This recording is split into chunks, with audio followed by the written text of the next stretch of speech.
Hey there, Mountaineers! Welcome to episode 18 of Historyland. I'm your host, Matterhorn Matt, and in this episode, we're going to be talking about the extinct attraction Circarama, or Circle Vision 360. Let's get started. Walt Disney has always been a pioneer when it comes to his films. From Steamboat Willie, the first cartoon to use sound in time with animation,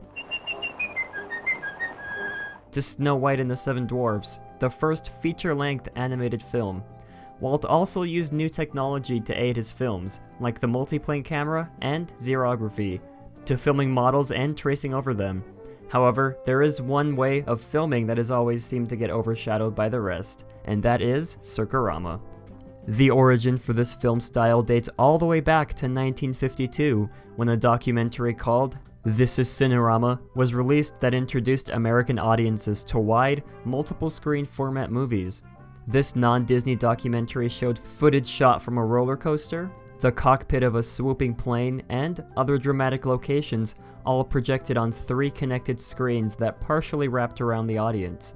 And in the following years, many films were shot using this style, including the Oscar-nominated film How the West Was Won.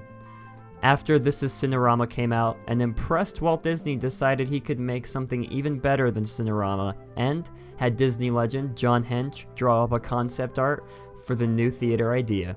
Hench's art shows pictures of the Grand Canyon from every direction. Walt dubbed the new style Circarama and knew just the place to showcase it. We'll be right back with more Historyland.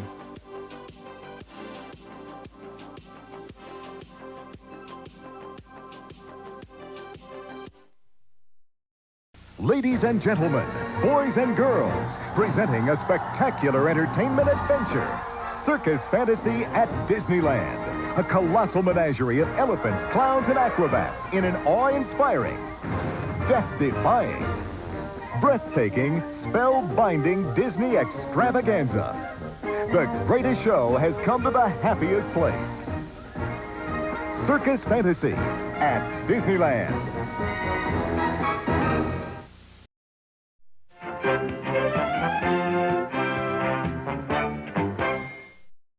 In July of 1955, Disneyland opened to the public, and in Tomorrowland, there was a film that showed off this new style of cinema. The Disney film A Tour of the West debuted in the new Circarama Theater, showcasing the new filming style of Walt Disney, and was sponsored by American Motors. The Imagineers mounted 11 16mm cameras in the circle on top of an American Motors car, and drove from Beverly Hills all the way to Monument Valley to get the footage. The film shows that journey in 12 minutes on 11 screens mounted in the circle above the guests. The film was an instant hit. Despite having to stand the entire time with no guardrail to lean against, guests were enthralled by standing in the middle of a 360-degree film. The seemingly unrelated displays lining the theater, American Motor Vehicles, didn't enhance the experience, but did establish a tradition for the pre-show and post-shows. However, since it didn't require a ticket and the building had air conditioning, guests didn't mind the display. A Tour of the West played until 1959. It was then followed by a new 360-degree movie, the 16-minute America the Beautiful, which expanded the journey to include aerial footage shot from across the country. This impressive film was even more popular than its predecessor. At this time, Bell Telephone Systems took over as the sponsor, and replaced the cars with a mural displaying the history of communication and display of their prototype picture phone, which was a demonstration of someone calling and seeing each other over the phone. Then, in 1967, as part of the new Tomorrowland, a major remodel of the theater came out, and with it came a new name, Circle Vision 360. What was once housed in only the first section now expanded to the entire building, kicking out its former neighbor, the Art of Animation. A new, longer version of America the Beautiful was filmed on 9 8mm cameras, debuted in the new theater, projected on 9 bigger screens, and a new pre-show area was made in the old theater space. Guests now waited in a colorful room filled with flags from all 50 US states, and 3 times an hour, a cast member would host a playful Identify the Flag game with the guests. In 1982, Bell would withdraw their sponsorship and the theater would close for a refurb in 1984. When it reopened on July 4th, 1984, it had a new sponsor, PSA, a new 8-minute pre-show called All because man wanted to fly, and a new 21-minute show, American Journey. Later that year, Wonders of China was rotated in, allowing guests to have an option on what film they wanted to see. Did you say Wonders of China? Is that Sam from Expedition Theme Park?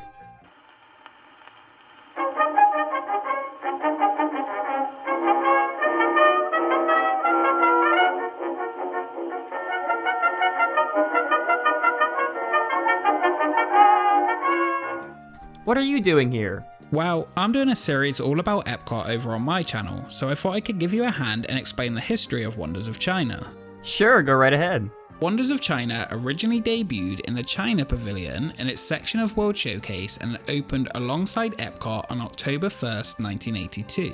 Narrated by Key Luke, the 19-minute film took guests on a journey around the famous landmarks, environments, and showcased some of the people and culture of China. It ran from 1981 to 2003, where in May of that year a new shorter 12-minute film, Reflections of China, replaced it, and it's still running currently today.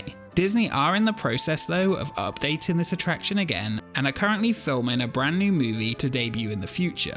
Just like American Journeys replaced America the Beautiful. Thanks, Sam. Oh, anytime, and thank you for having me on your channel. By the 90s, Tomorrowland was in desperate need of a refurb, and the attraction that replaced Circle Vision was coming, whether guests liked it or not.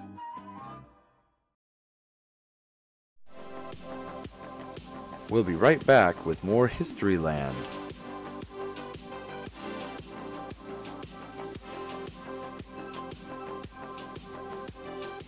Did you know every episode of Historyland is made possible because of viewers like you?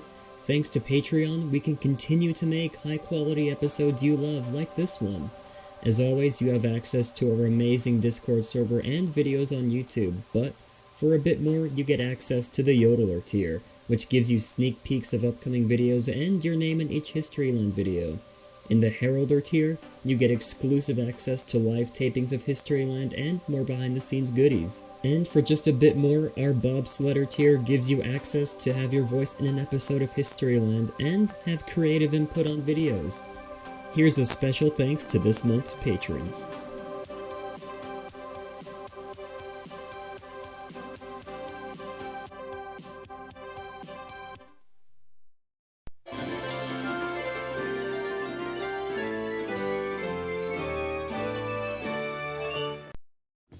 By the mid-90s, Tomorrowland was in need of an update, and plans were drawn up for what was to be known as Tomorrowland 2055. If you guys want to know more about the planned Tomorrowland 2055 update, be sure to watch the video I made on Tomorrowland 1998 for more information. In this update, Circle Vision was to be replaced with the Timekeeper, a show where an animatronic robot, voiced by the late Robin Williams, would take guests on a trip across time. This planned update for Tomorrowland would be scrapped, however, because of the financial disaster that was Euro Disneyland. If you guys would like to know more about the disaster that was Euro Disneyland, be sure to check out the Historyland episode on why Euro Disneyland failed.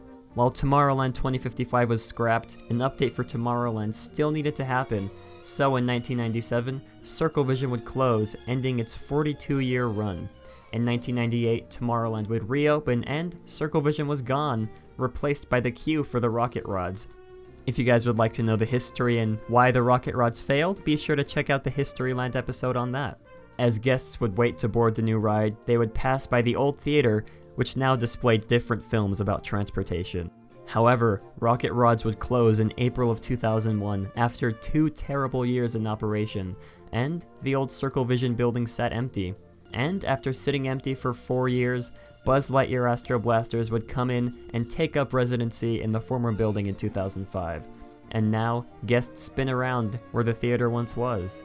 The Circle Vision Theater also played at the Magic Kingdom and Tokyo, with American Journeys and magic carpets around the world. In 1992, Disneyland Paris opened with The Timekeeper in its version of Circle Vision. The show was so successful that it was brought to Florida and Tokyo, where they played in the theaters. In 2002, the Tokyo Theater closed and was replaced by Buzz Lightyear Astro Blasters, and Paris soon followed in 2004. Magic Kingdoms would be the last to close in 2006, where it was replaced by Monsters Inc. Laugh Floor. And even though all other versions are gone, guests can still live the magic that is Circle Vision in Epcot. And that's the history of Circarama and Circle Vision 360. I hope you all enjoyed, and if you did, be sure to like the video and share it with your friends. Big thanks to Sam from Expedition Theme Park for helping me do this video. Go check out his channel, the link will be in the description like I mentioned. If you ever got to experience the Circle Vision in any capacity, let me know in the comments. I'm dying to know what you guys think. Also, if you haven't already, check out my Discord where we have fun Disneyland conversations. The link will be in the description. And if you haven't already, check out my weekly podcast that we do with Alex the Historian, follow my Twitter, and support me on Patreon. All the links will be in the description. And as always, have a great big beautiful tomorrow.